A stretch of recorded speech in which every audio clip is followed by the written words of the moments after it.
Your Excellency, our Chief Guest, the Deputy Prime Minister and Foreign Minister of Thailand, Your Excellency, the Secretary General of the Commonwealth, Your Excellency, the United Nations Special Envoy on Climate Change, Honorable Pacific leaders, ministers, and leaders of Pacific organizations, representatives of our development partners, Your Excellencies, members of the Diplomatic Corps, heads of regional organizations and UN agencies, representatives of civil society and private sector, distinguished guests, ladies and gentlemen, Bulunaga, and a very good morning to you all.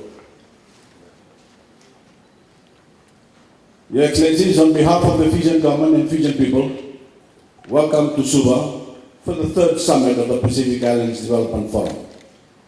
Our grand coalition of regional governments, civil society organizations, and the private sector. Much has happened since we last gathered in June in 2014, not least the successful conduct of the first genuinely democratic election in Fijian history almost a year ago. And I want to begin by warmly thanking those governments and organizations that supported this process, a defining moment for our nation and the wider Pacific region. Your Excellencies, ladies and gentlemen, it is a great honor to have you in our capital after the two previous summits on Bainimarama. And we especially welcome our chief guest, His Excellency General Tanasak Patimaguran. Thank you, sir. The Deputy Prime Minister and Foreign Minister of the Kingdom of Thailand. Sir, we fully appreciate the circumstances in which your Prime Minister was obliged to cancel his own visit to Suva to be with us today. To begin with, please accept our collective sympathy for the terrorist outrage in Bangkok on August 17 that killed 20 people and injured more than 120 others. Our thoughts are especially with the families of the victims, and our solidarity is firmly with the Thai nation in its fight against terrorism, as it is with any nation confronting terrorism, wherever it may be.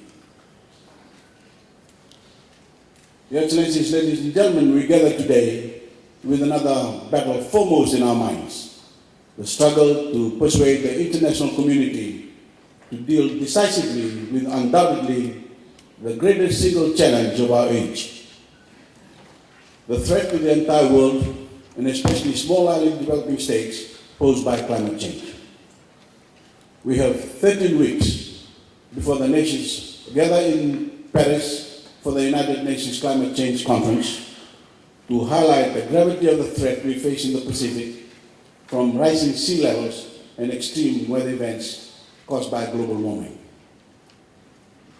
13 weeks to convince the industrial nations of the absolute necessity to set deep and binding cuts in carbon emissions to arrest that warming and give us a fighting chance. There are those who say it may already be too late to avert disaster for our coastal communities and to prevent three of our neighbors, three of our members, Kiribati, Tuvalu, and the Marshall Islands, from disappearing beneath the waves altogether. But we in the Pacific are not prepared to simply sit back weakly and allow this to happen. We are gearing up for the biggest struggle Pacific Islanders ever faced, the fight for our survival. And we intend to take that fight with other Pacific island and low-lying nations all the way to Paris and do everything in our power to get the world to finally sit up and take notice. Excellencies, ladies and gentlemen, the nations of the world have a stark choice to make in Paris: to take decisive action to reduce their own carbon emissions and agree on internationally binding cuts to arrest the current rate of global warming, or to stand condemned in the eyes of the world for being part of what I have called in the past the coalition of the selfish. Those nations putting their carbon polluting industries or resources and the health of our economies, all the health of their economies before the welfare of everyone. In our own region, I especially appealed to Australia to abandon this coalition of the selfish and join us in the Pacific Small Island developing states in this struggle for survival. We have been watching with intense interest as the nations of the world submit their intended nationally determined contribution to reduce greenhouse gas emissions. Australia has set a target of reducing emissions by between 26 and 28% below 2005 levels by 2030 and more if circumstances allow. Thank you. This is a little below 2005 level set by our other large neighbour, New Zealand. And I have to say that we hope that Australia will do better. I have a simple message today for the Australian Prime Minister, Mr. Abbott, please. It is time to put the welfare and survival of the Pacific Island neighbours before the expansion of the existing coal industry and a continuing reliance on energy resources. The other day, the President of Kiribati, His Excellency Anatu Tong, described Australia's loyalty to coal miners as selfish, and I couldn't agree more. Excellencies, ladies and gentlemen, it's also time for the Australian government to stop undermining the PIDF by actively lobbying regional governments and regional leaders not to attend. I have said repeatedly that this organization is no threat to the Pacific Islands Forum, which Australia and New Zealand prefer to maintain as the dominant, if not sole, piece of regional architecture. We established the PIDF as a complementary organization because we felt the voices of all Pacific Islanders were not being heard.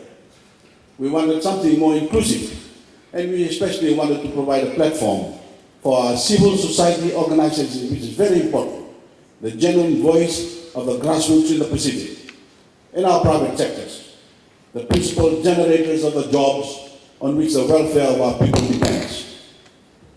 Only now has the Pacific Islands Forum begun to open the doors of its exclusive club for governments and admit these other vital pillars of Pacific society. And it is only because of the leadership shown by the PIDF that any reform has taken place in the PIF. Fiji has long maintained the need for that reform to go a stage further. For those members of the PIF who are not small island developing states to step back from the table and allow us to determine our own agenda and chart our own course, free from the undue influence of larger powers who are not Pacific Island developing states and whose interests are not always our own, as in the case of Australia in the battle against climate change. Your Excellencies, ladies and gentlemen, as we begin the third gathering of the PIDF, we can reflect on 3 years of solid achievement and some truly memorable highlights. The legendary Timor-Leste Prime Minister, Zanana Gusmao, as chief guest of our inaugural gathering in 2013, the esteemed President of Indonesia, Susilo Bambang Yudhoyono, as chief guest last year, and now our distinguished guest, chief guest from Thailand, underlying our continuing desire for a closer relationship with great nations of Southeast Asia. We have successfully forged an important partnership between Pacific governments, civil society, and the private sector. We have brought many more Pacific peoples into the fold by embracing non-independent national entities such as New Caledonia, French Polynesia, Wallis and Futuna. And we have reached out to the world and embraced any nation that wants to engage with the Pacific in a positive manner. A grand coalition of development partners, or those who are keen to become so, who we also welcome today and warmly thank for their interest and participation. So, Excellencies, ladies and gentlemen, the PIDF is not only here to stay, it has never been stronger or more relevant. This week we will sign the Suva Declaration, a common position on climate change that we intend to take to Paris at the end of November and place before the world. We intend for the Pacific voice on this issue to be heard as never before. It is arguably our last chance to get the world to act after the abject failure of the Kyoto Protocol. And I urge you all, governments, civil society and the private sector, to focus all your energy this week on ensuring that we go to Paris with the strongest possible collective position. The struggle is not only about securing dramatic cuts in carbon emissions, but getting the world to focus on a broad range of side issues related to climate change that have yet to be debated. These include formulating new international laws to deal with the issues of climate refugees. As you have heard me mention, Fiji has offered to give a permanent home to the people of Kiribati and Tuvalu, our closest neighbors, in the event of a worst-case scenario in which their atolls are swamped or become submerged altogether.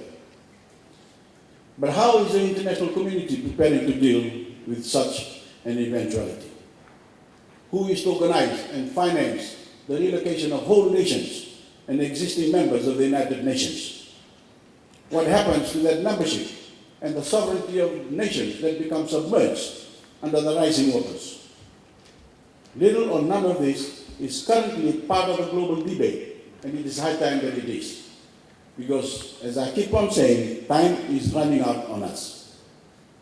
To begin addressing these issues, Fiji is offering to host a separate section within our Attorney General's Department to evaluate the legal challenges and issues that will arise and will need to be addressed.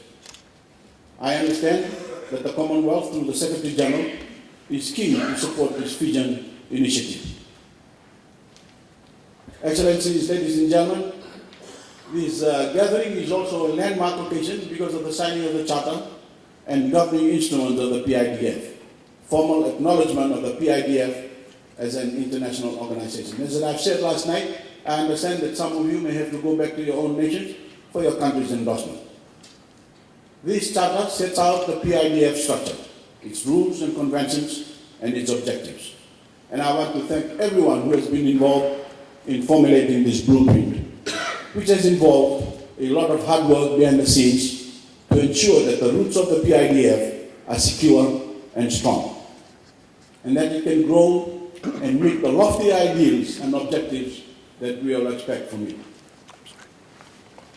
Excellencies, ladies and gentlemen, I want to leave with you all with the idea that while climate change is the most crucial issue facing us all at this time, with just over 3 months of the Paris Summit, we also need to focus attention on development generally, and especially the balance we all need to strike between exploiting our resources on land and at sea, but doing so in a sustainable manner.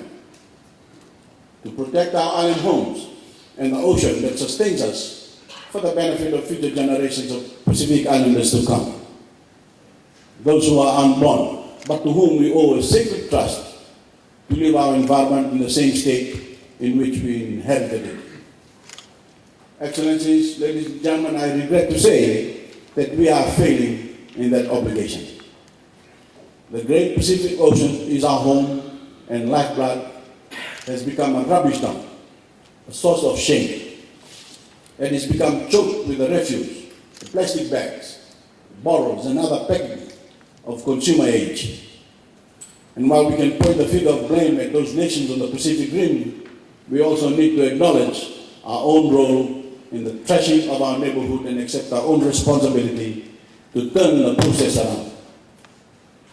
I was very proud back in June to launch Fiji's Green Growth Framework, in which we have made the sustainable use of our resources on land and at sea our overriding national objective.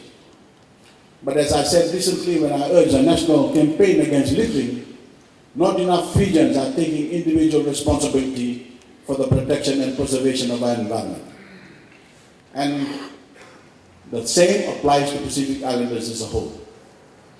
We cannot complain about the external threats to our well-being and the preservation of our environment without accepting our own responsibility for the degradation we are causing.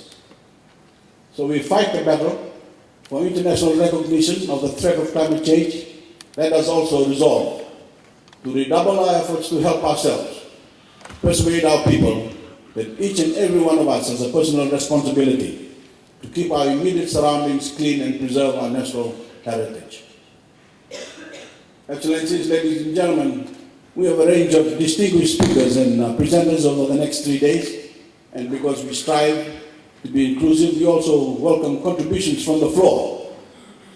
So I want to close by wishing you all every success in your deliberations, and also to urge you to enjoy our capital and to meet as many of our people as you can. You are in Suva at a time when we are rejuvenating many of its landmarks. Anyone who hasn't been here for some time will marvel at the restoration of the venue in which we are meeting, the historic Grand Pacific Hotel, where young Queen Elizabeth stayed soon after her coronation, as well as the renovation of our parliament and the famous government building clock that is chiming away, I hope, for the first time in generation. As you have noticed, we are currently upgrading Albert Park opposite, the site of many historic events, including our independence in 1970, and also the place where the great Australian aviator Sir Charles Kingsford Smith landed in 1928 while making the first trans-Pacific flight. On behalf of every Fijian, welcome to Fiji and our capital. And as always, I urge you to enjoy our beautiful country and the celebrated warmth and hospitality of the Fijian people. Your Excellencies, ladies and gentlemen, this morning in Suva, the sun is out. So enjoy yourself as you go about your meetings. Thank you and God bless.